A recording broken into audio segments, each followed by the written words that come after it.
po, naimbagnal daw tayo amin. Kamusta po kayong lahat? Sana po nasa mabuti kayong kalagayan, saan man panig kayong mundo naroroon. Opo. Yun no.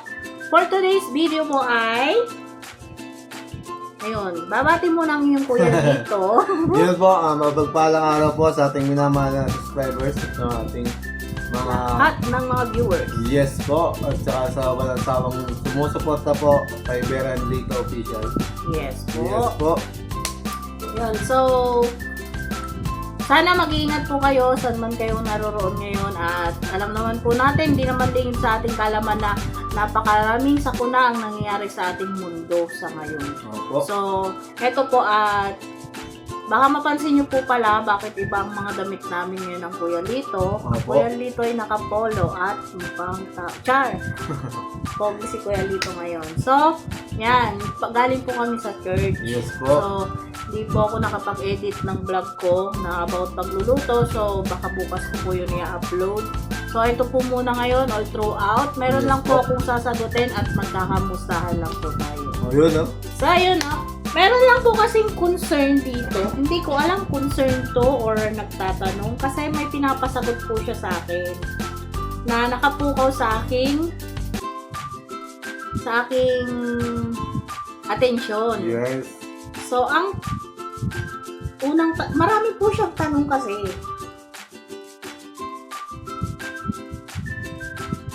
Sabi niya ganon, if ever nagkaanak ka at hindi, wait lang po, ulitin ko. If ever nagkaanak ka at hindi si Lito, si Kuya Lito anak, ibig sabihin nito, at kung hindi daw siguro sa yung anak. Hindi niya ibig sabihin na kung anak kita. If ever nagkaanak ka at hindi si Kuya Lito anak, itatago mo ba, Vera? So, yun. Unang tanong po niya yun. So, a-answerin ko po. Mula po nung wala akong asawa, mula nung wala akong naging kalibin, mula nung hanggang ngayon, ang tanging nasabi ko po sa aking sarili, kung ako man ay mabibigyan ng anak, kasi noon pa naman ay mahilig ako sa bata, dalaga pa ako, bata pa ako, mahilig na po talaga ako sa bata. Kung ako man bibigyan ng anak at mawawalan ng tatay or maghihiwalay kami ng tatay niya, buong puso ko po yung tatanggapin at aalagaan, ipapakilala ko po sa lahat. Yun. Kasi number one, ang sabi ko sa sarili ko noon, di baling mawalan ako ng asawa, wag lang ang anak. Kunwari, kumbaga, kahit maghiwalay kami ng asawa, basta nandyan yung anak ko, akin ang anak ko. So matotal po na answer po ni Vera ay ipapakilala niya po sa amin. At kung ang tanong naman po ninyo, ngayong si Kuya Lito ay asawa ko na, kung magkakaanak ako at hindi si Kuya Lito ang asawa, ay ang ama, or hindi anak ni Kuya Lito, yan po ba yung question niya sa akin? Kasi nahihiwagaan ako sa mga question niya eh. Nagulat lang ako. Kung sakali man po, hindi po. Kasi wala naman pong nagawang masama yung bata eh, kung sakali man. Kung sakali. Hindi ko po itatago. At di baling magalit ang Kuya Lito kung sakali man mangyari yon. Di baling magalit ang Kuya Lito sa akin, pero hindi ko itatago. Sa kanya, sa madlang people, ang magiging anak ko. Kasi alam naman ng Kuya Lito, noon pa, bago pa kami, nagsasama pa lang kami bilang kalibin, alam po niya na gustong gusto kong magkaanak. So, sa suma total po sa question nyo na kung itatago ko ba, kung hindi si Kuya Lito ang magiging ama ng anak ko, hindi po. Di baling magalit sa akin si Kuya Lito, hindi ko itatago yan. Kahit anong mangyari. At hindi ko rin nahayaan na iba ang magbalakid sa anak ko kung sakali. So, yun. Sana po nasagot po yung unang katanungan. Yes po. Ano po to eh? Kay matalino ako. 5 days ago pa lang po yung channel niya. Bagong gawa lang po. Yun no. Matalino ako. Matalino ka nga. If itatago ko daw anong rason, wala po akong magiging rason Yun nga po, nasagot ko na kahit pa magalit ang kung sino, hindi ko itatago kung sakali man na magkaanak ako sa iba. Yun lamang po. And if aaminin mo, anong ma-advise mo kay secret baby? Secret baby. Sana all may secret baby. Ako, sa totoo lang, wala sa bokabularyo kong magtago kasi ng anak eh. Diba? Kahit naman po kami ni Kuya Lito na pagkukwentuhan namin, kasi siya hindi niya tinago sa akin yung anak niya sa mga nauna niya. Ako din, sabi kong ganun, sakali man na magkaanak ko, hindi ko itatago. Kasi mas gusto ko nga yung may anak ako eh. Magiging proud ako, diba? May lahi ako eh. May aalagaan ako, may mamahalin akong totoong akin. Kasi sa totoo lang, hindi man siguro alam ng karamihan, may mga nakakaalam siguro, yun lang mga malalapit sa akin. Ilang tao na yung naalagaan ko, ilang bata na yung naalagaan ko, ilang kaibigan na yung naalagaan kong may anak, para lang maituring akong anak. Tapos kung yung sakali akin, yung talagang lumabas sa akin, ay itatago ko. Hindi po. Never and never sumagi sa isip ko yun. Siguro, hindi tayo pare-parehas po ng dahilan or yun nga, dahilan kung sa bagay na yan. Opo. Pero ako kasi mulat sa pool, ang reason ko po, di baling mawalan ako ng asawa kung magkakaanak ako sa iba. At di baling mawalan ako ng asawa, wag lang anak. Tsaka, ang anuhin ko po, ba't naman po itatago yung bata? Wala naman pong kasalanan yung bata, di ba? Ba't natin itatago? Lugot laman mo Tsaka, yun eh. pati karapatan ng bata na makasama yung nanay, halimbawa, o yung tatay, napakasakit naman po sa isang pagiging anak. Halimbawa, dumating yung panahon na malaki ka na, tapos malalaman mo na itinago ka ng papa mo o tatay ng nanay mo, gano'n. Napakasakit po sa isang anak na gano'n ang nangyari. At malaking questionable po yun. Ang unang-unang tanong nun sa mga magulang na nagtago sa kanya, anong kasalanan ko po? Ba't niyo ako itinago? Kasi sa totoo lang, anak mo man yan sa kasalanan or anak mo sa hindi magandang way, anak yan ng kasi yung iba kasi dahil sa pananamantala or naging anak ng kasalanan, walang kasalanan ng bata doon. Kaya never sanang maramdaman ng bata na magiging anak ninyo ang pagtatago sa kanyang katauhan. Yes po. Kaya sabi ko, uulitin ko lang, ang answer ko po, hindi ko itatago. At wala akong magiging reason na itago sa kung kanino man. Kahit sa asawa ko, kung sakali man, hindi sa pag-ano. Pag dumating po yung araw na magkaroon ako ng hindi naman po sa hinihiling ko, di ba? Kasi yun ang question niya eh. Kung dumating yung araw na magkakaroon ako ng kasalanan at magkakaanak, hindi ko po yun itatago kay Kuya Lito. Alam po niya yan. Kasi walang kasalanan ang bata. Bakit mo siya itatago? Bakit mo siya idadamay?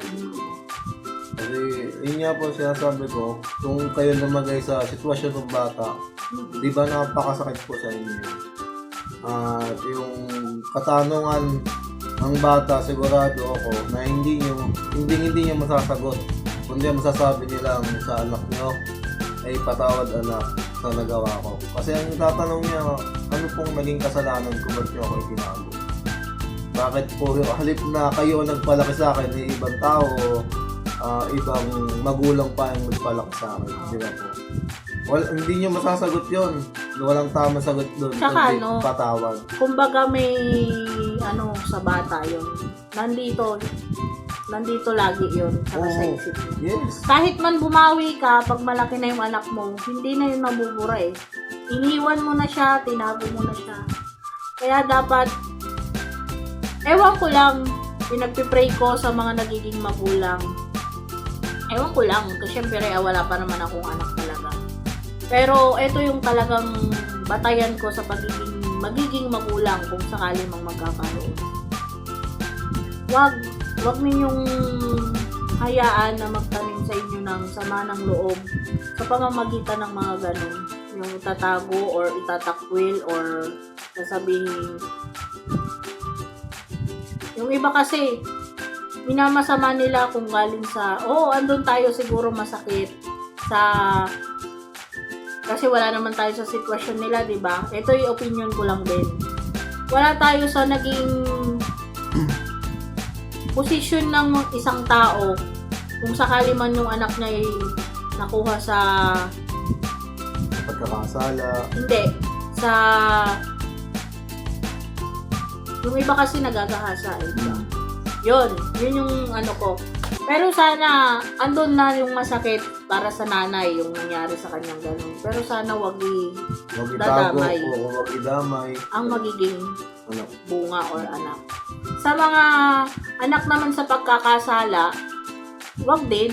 Kasi wala namang kasalanan yun eh. Diba? Kumbaga, ikaw ang gumawa eh. Tsaka yung tatay. Ikaw na nanay at ikaw na tatay. Bakit? Bakit nyo dadamay yung magiging anak nyo? Diba? Wala naman yung kasalanan, wala naman yung alam eh. Bakit siya magsasuffer, diba?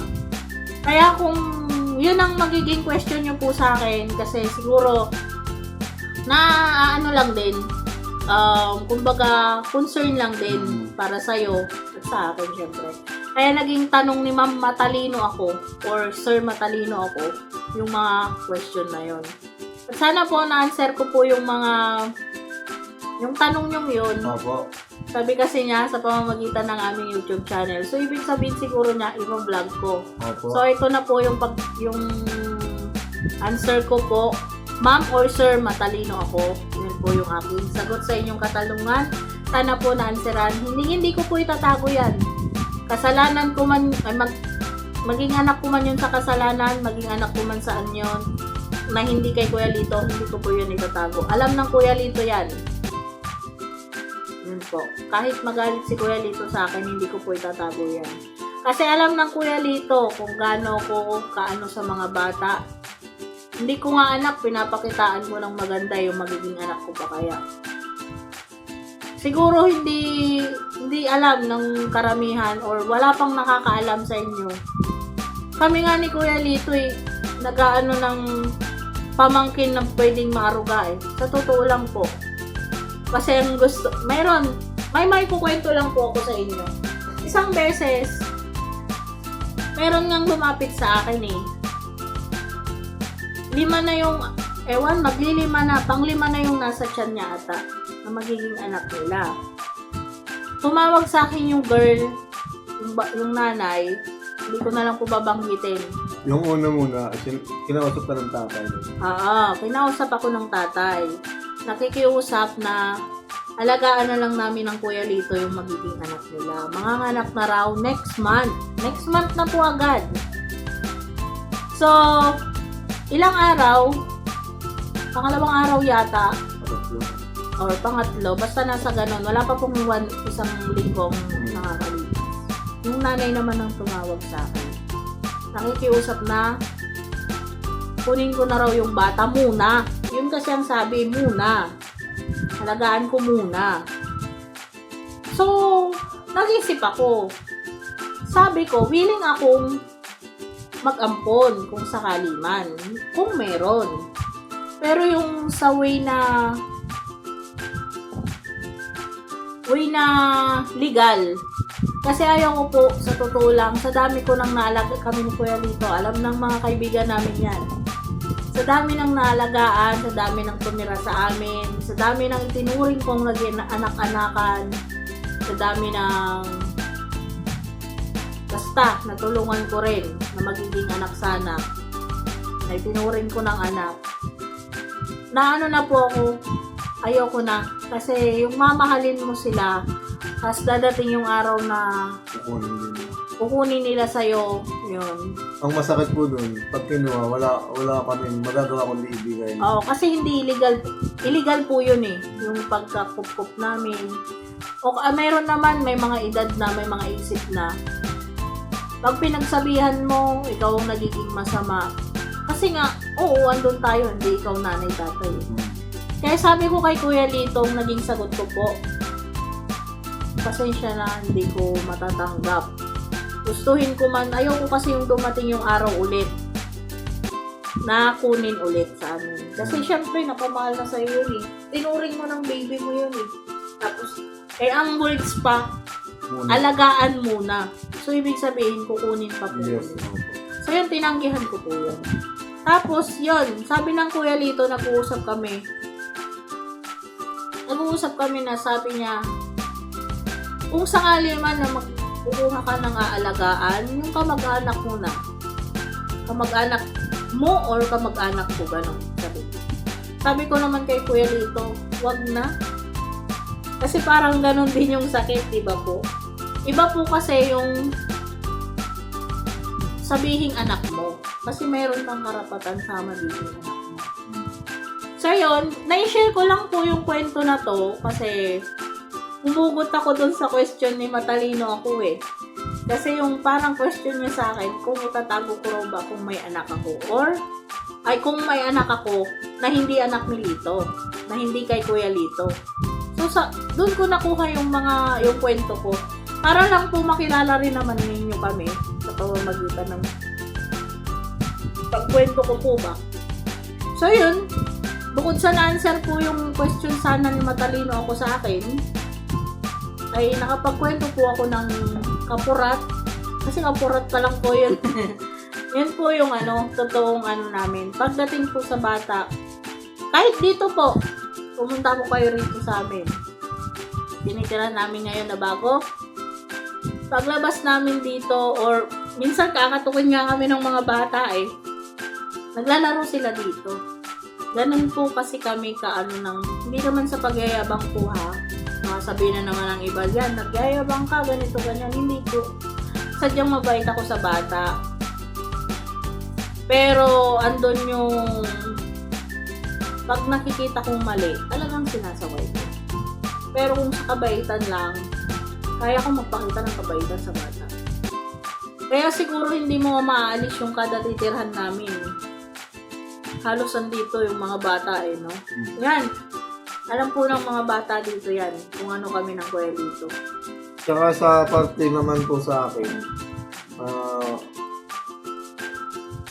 kung sasabihin man sa akin, halimbawa na may alam po si Vera na hindi ko po anak, para sa akin po, hindi ako magagalit, tsaka tatanggapin ko po. Unang-una nga po, yun nga po, hindi nga kasalanan ng bata, di ba po? Lahat natin idadamay. Pangalawa po, naniniwala po ako sa